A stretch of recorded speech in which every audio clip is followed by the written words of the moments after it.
Okay. Are you ready? Well, a very good afternoon, ladies and gentlemen, and welcome to Poole Christian Church. As you can see, Lawrence is away on other business with the church today, and I've stepped in to chair the meeting today. A very warm welcome to all our guests online.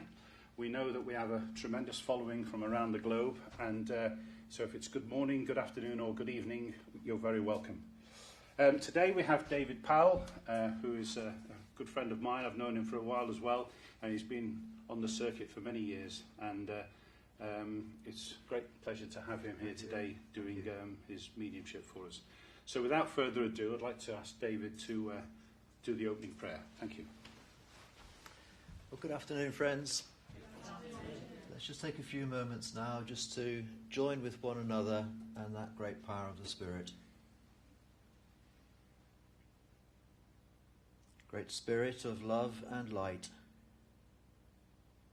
as we join together here at this time, we do so with humble and heartfelt thanks for this opportunity where we may join together in that spirit of friendship, companionship, and of communion with those of our friends and loved ones who have gone before us to those realms of light. We allow the memory of those friends and loved ones to fill our hearts and minds as we remember them in and within that power of thy love. And through that power we extend that invitation that they may draw close, that they may share this sacred time with us this afternoon, and by their presence and their messages demonstrate that great and eternal truth that there is no death but that of the body. We think also of those ministering guides and helpers who enable and empower that communion, and who come forward on your behalf with your words of inspiration, of wisdom, and of upliftment. And we welcome them here too with open hearts and open minds, asking that each person here present may be touched in some way by your light and by your love. And so, Great Spirit, as always, we now leave this service within your care and in your keeping, knowing that as we do so, that all that will be said and done will be in accordance with your light, your love, and your truth. Amen.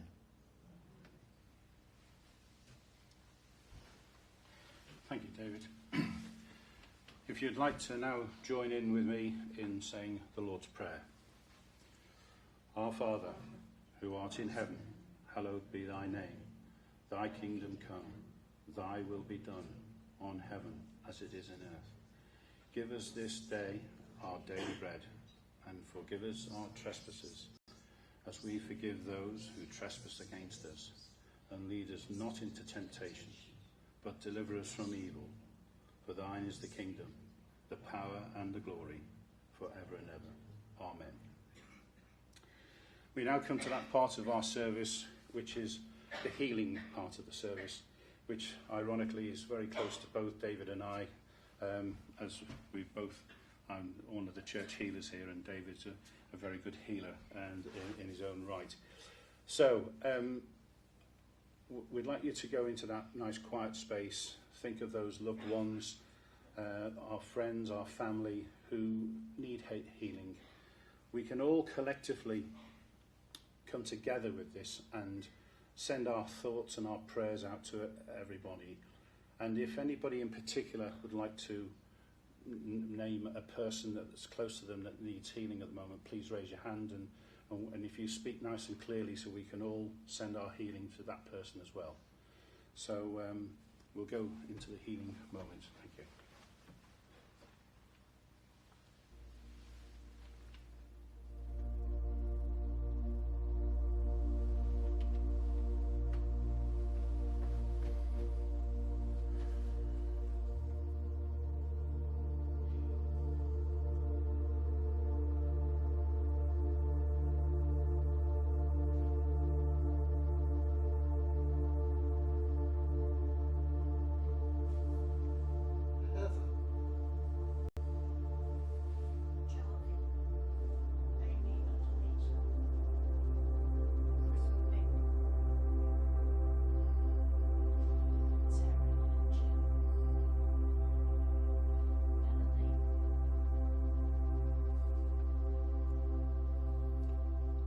like to say a name as well from a very good friend of mine called Ian, who's just undergone surgery and is recovering in hospital.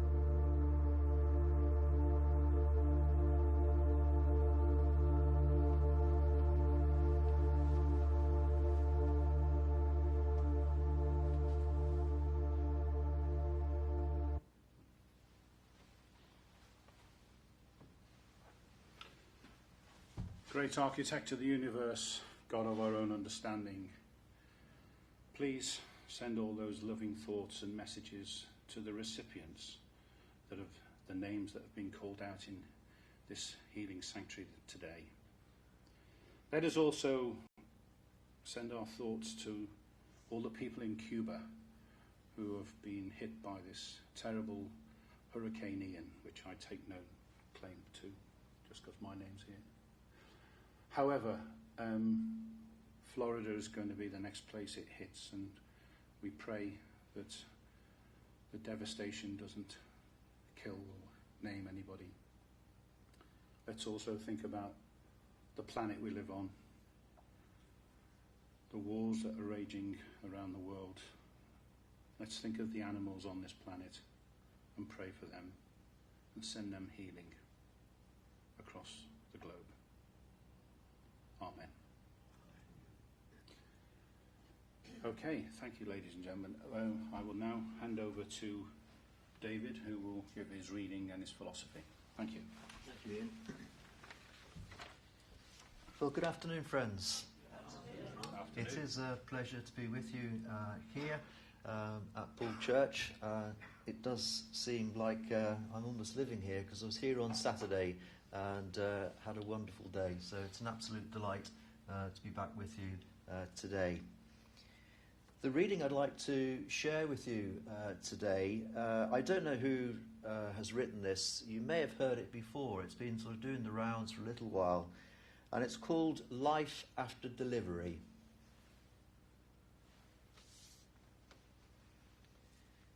In a mother's womb were two babies. One asked the other, "Do you believe in life after delivery?" The other replied, "Why, of course, there has to be something after delivery. Maybe we are here to prepare ourselves for what will be later." "Nonsense," said the first. "There is no life after delivery. What kind of life would that be?" The second said, "I don't know, but there will be more light than here. Maybe we will walk with our legs and eat with our mouths. Maybe we will have other senses that we can't understand just now." The first replied, "That is absurd. Walking is impossible, and eating with our mouths, ridiculous. The umbilical cord supplies nutrition and everything that we need. But the umbilical cord is so short, life after delivery is to be logically excluded." The second insisted, "Well, I think there is something, and maybe it's different than it is here. Maybe we won't need this physical cord anymore." The first replied, "Nonsense, and moreover, if there is life after delivery, then why has no one ever come back from there?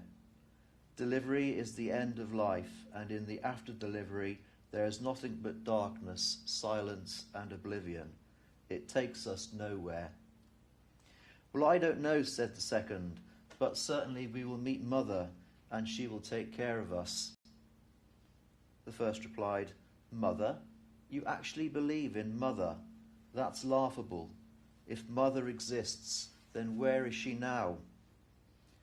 The second said, She is all around us. We are surrounded by her. We are of her. It is in her that we live. Without her, this world would not and could not exist. Said the first, well, I don't see her, so it's only logical that she doesn't exist. To which the second replied, sometimes, when you're in the silence and you focus and you really listen, you can perceive her presence and you can hear her loving voice calling down from above. As I said, I don't know who wrote those words, but they certainly struck a chord with me on many levels. I don't know whether it's my ears or is this microphone a bit sort of echoey, but I hope you can all hear that okay. Well, I was out this morning indulging in my other passion, which is photography, and out in some local grounds and gardens. And it's become very clear, as I'm sure you will have noticed, that summer has just about gone and autumn is well and truly on its way. And there were clear signs today that the last of the summer flowers were kind of turning over. There were the first hints that the green in the leaves was giving way to yellows and golds. And I don't know about you, as much as I love summer, there is something quite magical about the autumn. Being witness to that transformation from the green, the lushness of the summer, to the golds of autumn. And of course, regardless of how old you are, that change of the season has been taking place for each and every year of your life. And it comes, as I said, every year. We don't have to kind of predict it. We know it's going to happen. That autumn follows summer, spring follows autumn, summer, winter, and the cycle continues. And that process of change has been a constant theme throughout our lives. If you think about yourself in relation to how you were perhaps 5 years ago, how you were 10 years ago, 15, 20, all the way back to when you were a child. If you just hold that thought for a moment about the degree and the scope of change which has taken place with you physically, emotionally, mentally, and spiritually. I mean, it's nothing short of a miracle, is it not? That process of transformation, that process of change, which has happened largely without any effort on your part. And we've only got to look within nature, and what do we see? We see the incredible transformation that takes place not only as we go into the autumn, but when we look at some of the creatures within nature. We look at the process of change and transformation from a caterpillar into a butterfly. If we look at the simple acorn that one day will become an oak tree, isn't that an incredible journey? Isn't that an incredible, almost miraculous process of transformation from this small, tiny, inconsequential little round nut, this little seed, for that to become a mighty oak tree? And yet again, it happens without any conscious intervention on the part of that acorn. So we can see that as we look within nature, we can see that change is the constant, that nothing stands still, perhaps except us. Because what happens when change comes along knocking on your door? What is our usual response? Sorry, that was me knocking. It wasn't the spirit world, not just yet. Yeah, so when change comes knocking on our door, whether it's a change in our health, a change in our relationships, a change in our employment, whatever that may be, what is our usual response to change? Our usual response for most people is, no, thank you very much. I'm kind of fine as I am now, leave me be. And there's a saying, is there, that what you resist persists. And if you think about those times in your life where you've perhaps had the greatest challenge, the greatest difficulty, and maybe when you think about it objectively and clearly, you might see that the difficulty arose not so much because of the situation that you found yourself in, but because of your resistance to that process of change.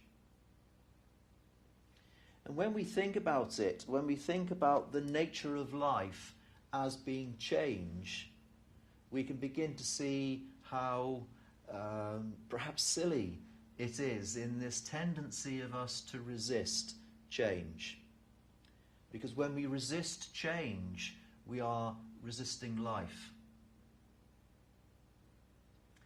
And if we go back to the reading and this situation with two babies in the womb having this conversation, could you imagine how it would be if we were able to have that conversation with babies in the womb and we tried to convince them of the reality of the life that we enjoy day by day? Could you imagine the problems we would have in explaining the concept, as it was mentioned, of walking, of talking, of eating, of going on holiday, of the internet, of going on airplanes, all the things that we do and we take for granted, other people, forests, seas, oceans, rivers, all of those things that we take for granted within this life. Could you imagine the challenge we would have in convincing a baby in the womb that there was this thing after this thing called delivery that we call life? It would be nigh on impossible, wouldn't it? Because we would be explaining things to them, trying to convince them of a reality which was beyond their conception to engage with. Because their life within the womb is one of darkness, being contained within this small space, and everything is provided for it. Perhaps when we hold that analogy in mind, that difficulty we would have in convincing a baby of life after delivery, we can begin to understand the challenge the spirit world have when it comes to talking to us about life beyond this life. Because the life beyond this life is as much of a leap as it is for a baby coming from the womb into this life. That the life within the spirit, which we will all find ourselves at some point, is beyond our wildest imagination, beyond our wildest conception, because we cannot imagine, we cannot perceive what life would be in a non-physical experience. But one thing is certain, that just as autumn will follow the summer, we will each come to that stage in our life where we will make that great transformation. We will be like the caterpillar emerging, going through that process and becoming a butterfly. We will be like an acorn that gives up that form and takes on this grander form within the spiritual realms. And the question, I guess, the fundamental question that needs to be asked of ourselves as we go through this earthly life, to what extent do I want to be captain of my own ship? Or am I content to allow the tides of life just to drag me along like flotsam? Am I going to consciously choose to grow? Am I going to consciously choose to reveal a greater degree of my spiritual power? Am I going to consciously choose to realize my potential as a spiritual being? Because I'm fairly certain that if we were able to wave a magic wand, as it were now, and put ourselves in the spirit world and have that opportunity of looking back at our lives, it won't be the things that we did that perhaps didn't go quite so well that will bother us most. What will bother us most is when we look at this life and we see the opportunities that were afforded to us that we failed to grasp because we were comfortable where we were. We didn't want to break the mould. We didn't want to let go of that comfort blanket of what's become familiar. So we have this choice in every moment of every day of our life. Am I going to be pulled along by life unconscious? Or am I going to make positive choices? Am I going to, instead of seeing change as being something which is threatening, can I look for the opportunity that is sown within that moment in time? Can I see the opportunity in change for myself? And will I have the courage to choose to break the mould of yesterday, to be freer, to act from a place of love instead of fear? And that's the choice that is with us, as I said, every minute, every day of every year of our life. So I would leave you with that thought, with that invitation to think about who is captain of your ship. What direction are you going in? And what is it you want to achieve in this life? And when we ask people of that question, what do we want to achieve, it can be a very difficult question to answer, can it not? Because it's like asking a 12-year-old what do they want to do when they grow up. Be a train driver, go on strike or whatever. But we know it's not that simple. But at the most straightforward and simple level of answering that question, what do we want to do in this life? And if we can just simply endeavour to be a better human being, somebody who is loving, compassionate, kind, caring, that we then become the example of that light, that presence of the Spirit. God, call it what you will, but we become that living example. And I believe then, in the degree to which we do that, it doesn't really matter what we do in terms of the practicalities of life. Whether we're a doctor or we work in the local supermarket, doesn't matter what we do. But what is important and what will speak volumes of us and our life is the nature in which we interact, the nature in which we become the example of that light and of that love. I'll leave those thoughts with you. Yeah, fantastic, lovely, thank you. Well, very thought-provoking. It's amazing every time we have a speaker, and the philosophy just rings through to so many different people, and you can all take a piece of that philosophy away with you. It's great. So now we come to the music bit of the service, Whilst the music's playing, Paul will come round with your for your free will offering, of which will be gratefully received and thankfully applied. So let's get the music going.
Was a bit of a foot tapper, wasn't it?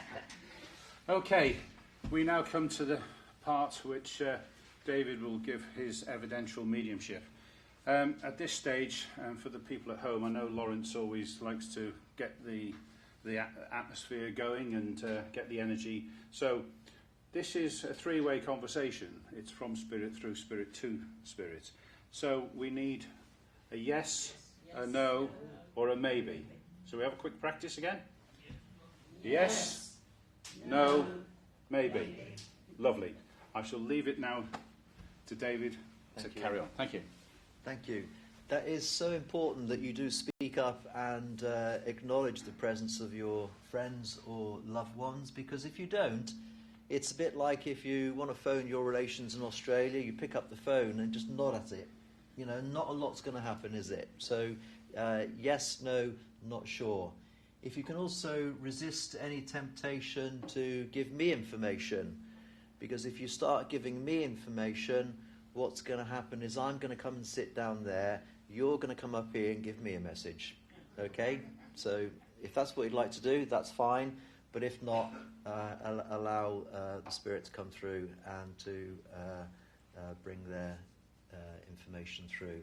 I'd like to start by coming to the lady at the back. Is it Sue? Sue, yeah. Proving my memory still works. I'm aware of a gentleman here that's with me, and I feel with this man, I've made kind of old bones, if I can put it like that. I do feel to be well into my 70s, maybe even into the 80s with this gentleman. I do feel not that dissimilar in my kind of height. I may have been carrying a bit more weight, but I know with this gentleman that this is a man who would have... he has a joy for life, if I could put that across. He has this kind of exuberance. This is a man who I feel would always have been inclined to see the glass half full as opposed to being half empty. I know also with this gentleman that he wouldn't have been one to have been sat in the chair with his slippers and reading the newspaper, because I feel there is this drive, there is this need to be occupied, to be engaged. So I know whether I'm out in the garden or tinkering or doing things, that would have been part of this gentleman's nature and way of being. I do feel like I want to be connecting. I do feel close to you with this gentleman. I feel like I want to be connecting with a father. If this is not father, it would be a grandfather or somebody who's... because I feel very fatherly and paternalistic to you. Is this gentleman making sense, please, as I've described? Sort of. Yeah, I'm just trying to sort which. Okay. Father could be father, father-in-law, grandfather, but we'll work with this gentleman and endeavour to get him placed.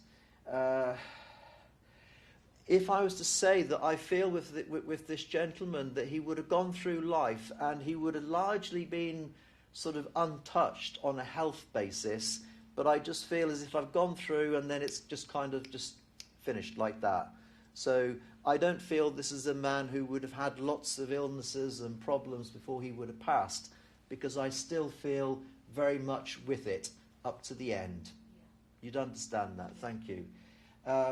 I know also this gentleman is very sociable, so this is a man who would have got on with people well.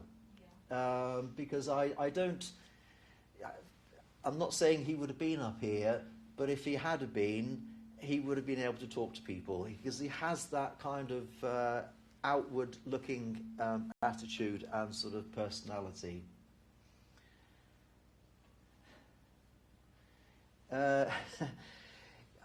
He's saying the apple doesn't fall far from the tree, because as I kind of look at you, and I can feel this sense of pride that this gentleman has, that much of those qualities that I've just spoken about, he sees, and I'm sure other people see, invested in you also. That you will see the glass half full as opposed to being half empty. The eternal optimist. But he's telling me there would be situations just recently where that may have been a bit tested. Very much so. Yeah. And I'm hearing the name of John. That's not to say that's his name, but would you understand the significance of John? Yes. And I also need to talk about William and Elizabeth, please. I can accept Elizabeth. All right. I'm not sure about William. William, of course, can go to Bill. Yeah, I've got it. Thank you. All right. And would you be able to place an army connection also around here? Because I know that something to do with the army needs to be mentioned there. Yeah. I feel as if I'm being shown an old photograph here, where there would be like rows upon rows of soldiers, like a regimental picture. So I don't know whether you can place that, but there must be somebody who's looking into all of this, family history or the ancestry. And this gentleman, I feel, is kind of, he's been looking over this person's shoulder, taking a keen interest. Peter also needs to be given to you, because I can hear Peter just being called. No, I don't think so. All right, well, just Sort of. Okay, all right. Is that a maybe? That's a maybe. Okay, and I'm not going to put Peter in Canada, but would you also be able to place links to Canada? Yes. Thank you. Well, if you understand the links with Canada, I feel Peter should kind of percolate into place. Ah. Yeah. All right. Yes. Thank you. All right. This gentleman is tickled pink, can I say? I don't feel that he would have naturally had this kind of understanding about life after death and spiritualism, but he's so glad, as it were, that there is this thing called life after death, and he just feels so kind of well adapted to it. This feels like a well-beaten path to you. So whether he's communicated before, I don't know, but he's certainly very adept. And I, feel that's a reflection of his communication style when he was here in this life. There should also be a little dog, please, that would connect with this gentleman. Thank you, because it's just got a bit like Crufts up here at the moment. I got this little dog excitedly running around my legs. And again, I'm not going to put the dog in Wales, but would you also understand a Welsh connection? Because this gentleman's just taken my mind across to the kind of border area, sort of Herefordshire rather, and the Welsh borders. Possibly. Okay. Maybe. All right. Okay. Well, I'm not going to do the spiritual travel agency bit and say that's where you're going, but if that falls into place, that would be lovely. I'm just asking this gentleman if there's anything further that needs to be said, and it's just like I've got my arm around you. I'm just there for you. It's as I said, I know things have been difficult. It's been a challenge, and you don't need me to tell you that the Spirit are close to you, and that He's just wanting to bring that reassurance and that little bit of upliftment at this time. So can I leave this gentleman's love? Could you also place like a Labrador, a golden... Oh, that's interesting. I can't make a black one a golden one or vice versa. Yeah, I can in connection with... All right. Yeah. Because just as I looked down, I had this little dog on one side, and I just looked down here, and I could just see the back of this, like golden... Explain afterwards. All right, as long as you can take it. Otherwise, it's going to be very busy in my car going home. So I'll leave this gentleman's love with you and the little dogs as well. Well, big dog and little dog. Thank you for working with me. Okay, quick drink of water.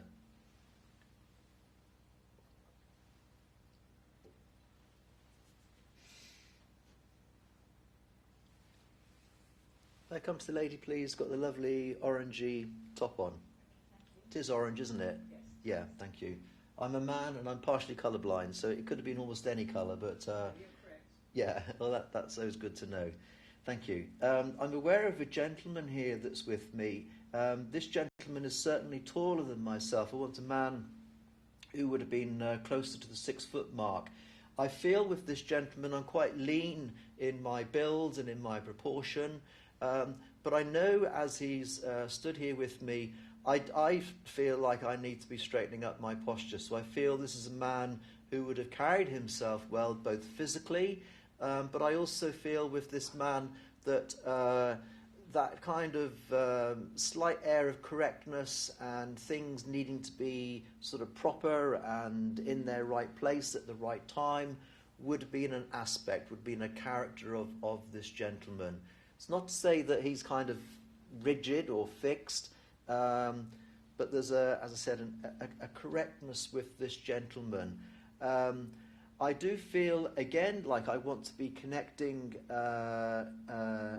He feels like a grandfather, I feel like I want to be connecting with the grandfather. There's certainly that paternal feel with this gentleman as I'm relating to you. So would you understand, please, this description fitting with Grandad? One of them.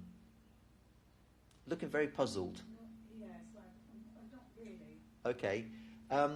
If we leave aside Grandad, can you understand the description of a gentleman, please? I want this man, before he would have passed again, I feel I've made good years. So if this man was in his 70s plus, that's the kind of feeling I have with this gentleman. So let me just recap. He's taller than me, round about the 6 foot mark, lean in his build. There's a correctness with this gentleman.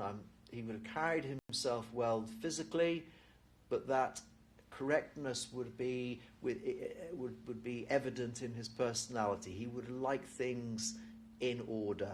He would have, there would have been no shortcuts with this gentleman. If he said 2 o'clock, 2 o'clock it would be, not 5 to or 5 past.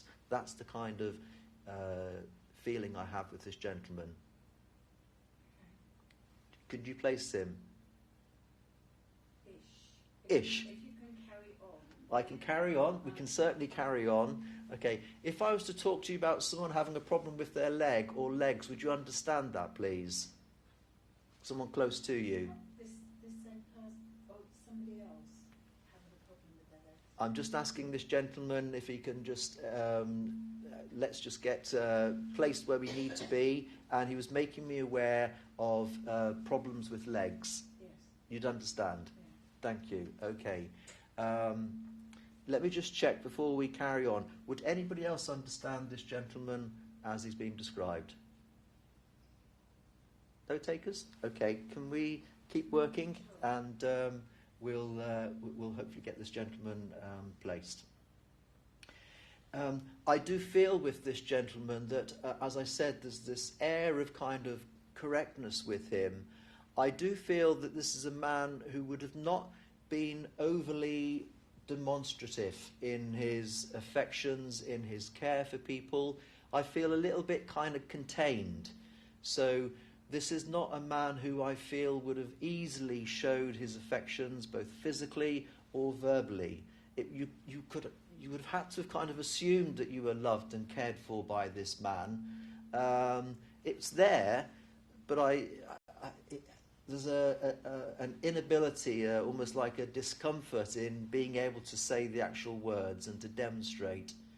Could be a generational thing of, times gone by, men didn't show their affections perhaps as they do now, but I feel this would be apparent with this gentleman. Does that make sense to you, please? Thank you. Okay.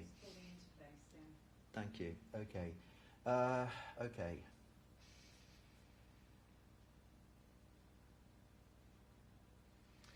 As he looks back on his life, I feel very much that this man wishes to acknowledge that, given his time again, he would have wanted to have been different and done different things.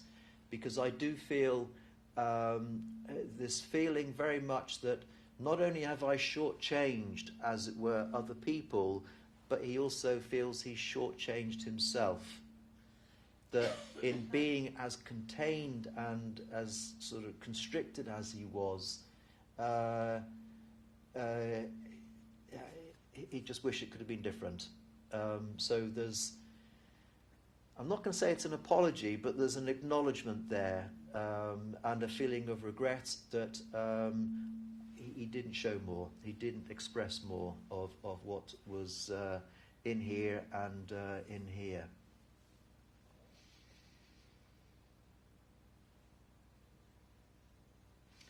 I know this man also would have been, can I say, a good thinker. This is a man who would have thought, it could be quite prone to being lost in thought, because I feel, he would have been very careful in thinking things over before things would have been said. Okay. Would you understand that you're a little like that also? that things need to kind of add up before you'll engage with it. There's like a cautiousness. And what this gentleman is wanting to say is that he's just showing me a mirror, as it were, and reflecting what he's just said about his life. And he wouldn't want you to be in the situation that he's in now, looking back and wishing things had been a little different. Okay, if you could understand that. The name of Alice is being given. Would you understand Alice, please? Yeah. Thank you. Okay.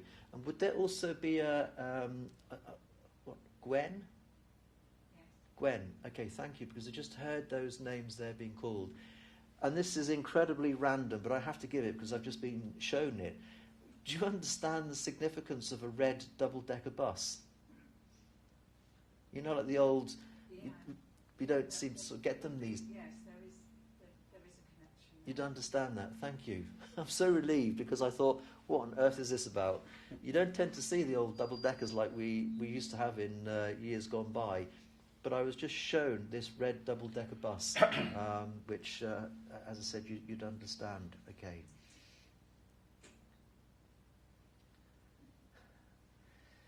If I was to talk to you about things, I was doing the knocking before, but you would understand also within your home there must be a hive of activity recently. Have you been aware?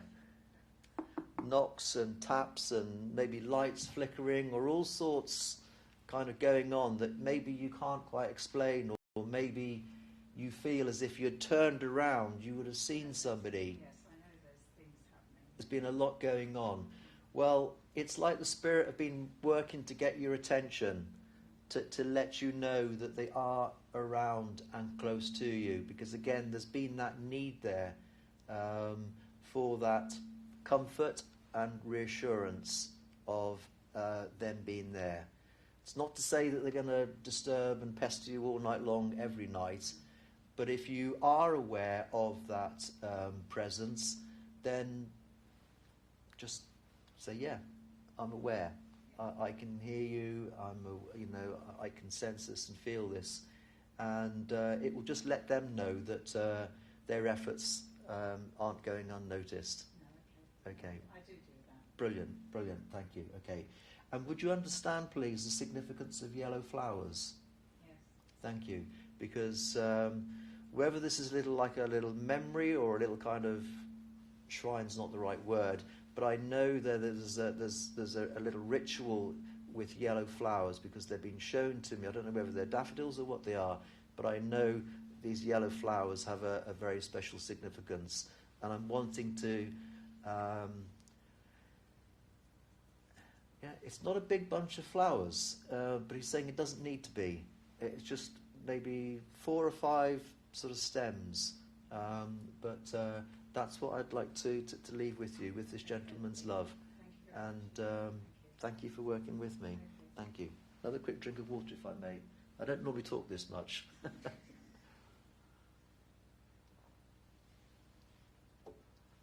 Can I come to the lady with the lovely... It is yellow, is it top or lime green? Yellow. Okay, thank you.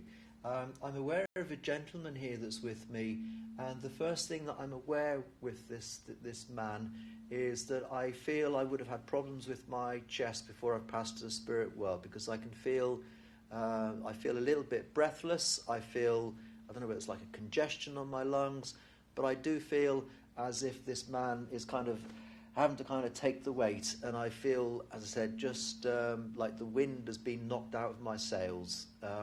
I don't feel a particularly tall gentleman, not dissimilar to perhaps my height. I do feel as if I've kind of shrunk down a little bit as I've aged, but I know also that this man, again, has had a good innings. So I want a man... I feel well into my 70s, maybe early 80s. That's the kind of feel with this gentleman. I do feel quite full in the cheeks and quite sort of flushed appearance. And I've got to say it, this man has got a heart of gold. This is a man, there is a warmth there with this man, as I feel him, and as I feel as I'm wanting to link and to reach out to you. Can you understand this, gentleman, please? Thank you. Again, it seems to be a day for dads, but I feel very much like I'm connecting with a father.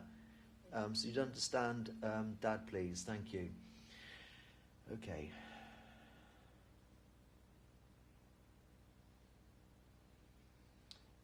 Again, would I be right in saying there'd be an army connection, please? Yes. With your dad or close there? Because I'm just... it would have been with your dad. My son. Your son, thank you. Because that's you giving me information, but there we are. No. I kind of almost led you into that one.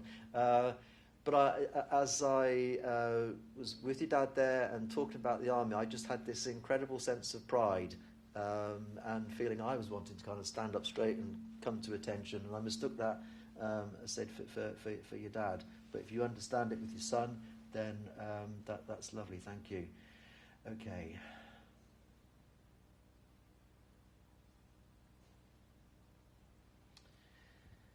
I said your dad, I feel like that the wind has been knocked out of my sails and I can just feel this tiredness. You would understand yourself feeling a bit like that. Like that the wind has been knocked out of your sails. And that's very much why Dad is here today and has been around. The name Tony is being called. Yes. You understand Tony? Yes. And I also need to mention George. Yes. George, and there should be Mary also that's being called. Yes. George, Tony. It's an unusual combination of names, but there we are. It's not for me to quiz. So they need to be given to you.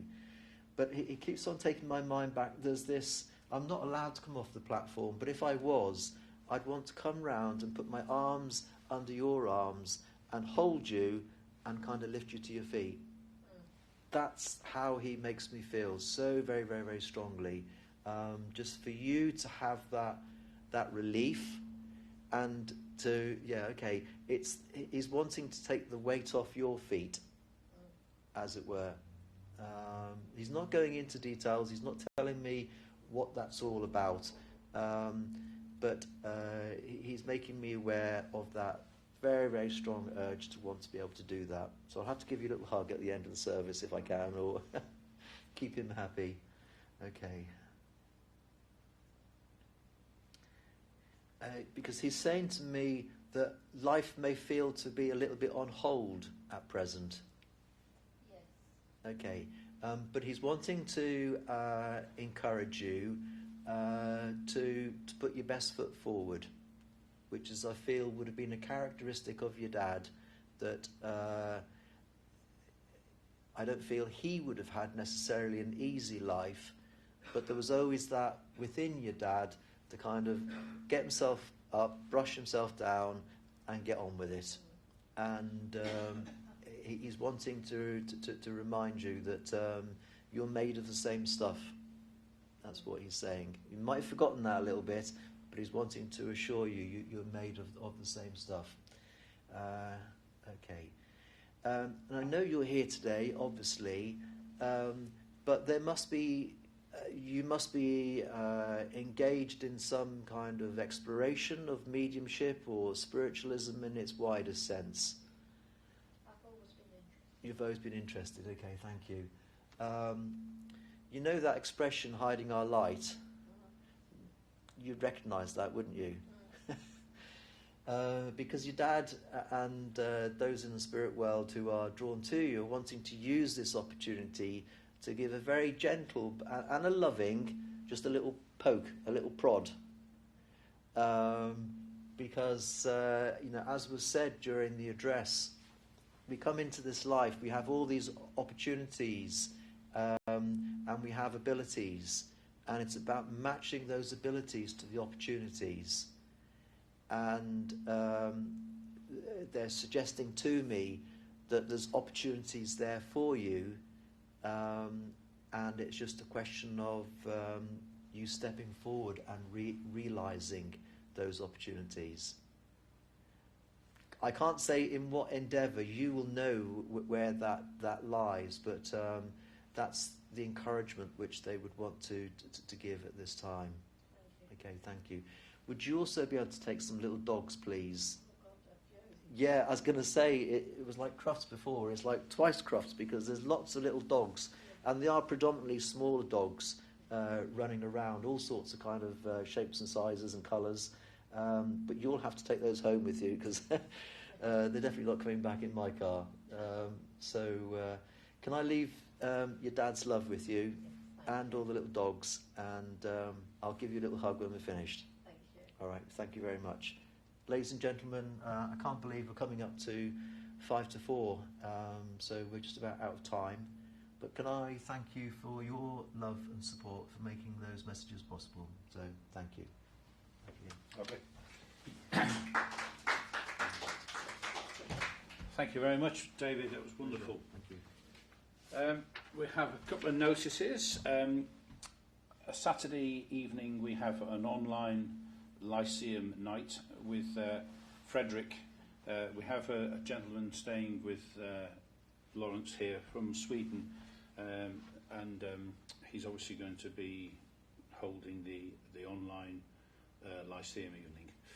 Sunday morning we have a divine service again. Frederick is holding the service, and he is from the CSNU from Sweden, so it'll be an interesting service on Sunday. Wednesday we have the healing hour, and we've got Kevin Biggs. He's our guy with the shamanic drums and various other implements he brings along, which is very interesting. So next Wednesday, 3 o'clock, it will be the healing hour. So that's all the notes I have for the moment. Before I hand over to David to do the closing prayer, I'd like to thank all our guests from around the world. Hope you've enjoyed the service this afternoon, and I'd like to thank you all very much for attending here today. I'd like to hand over to David for the closing prayer. Thank you. Let's join together once more in prayer. Great Spirit of love and light, as we now draw our service to a close, we do so with humble and heartfelt thanks for this opportunity to have joined with one another and those of our friends and loved ones, who by their presence have demonstrated that great and eternal truth that there is no death but that of the body. And we ask that as we each now go our separate ways, that we may be kept safe and well, and forever guided and inspired to walk in pathways of light, of love, of service to one another, and that we each in our own way may move ever closer to that fullest, truest realization of our spiritual power, our potential, and our purpose, so that we may become day by day that fullest and truest example of your light and of your love. Amen. Thank you. Have a safe journey home, and we hope to see you all on Sunday. Thank you. Cheers, Lynn. Thanks, mate. Thank you. Great. Thank you.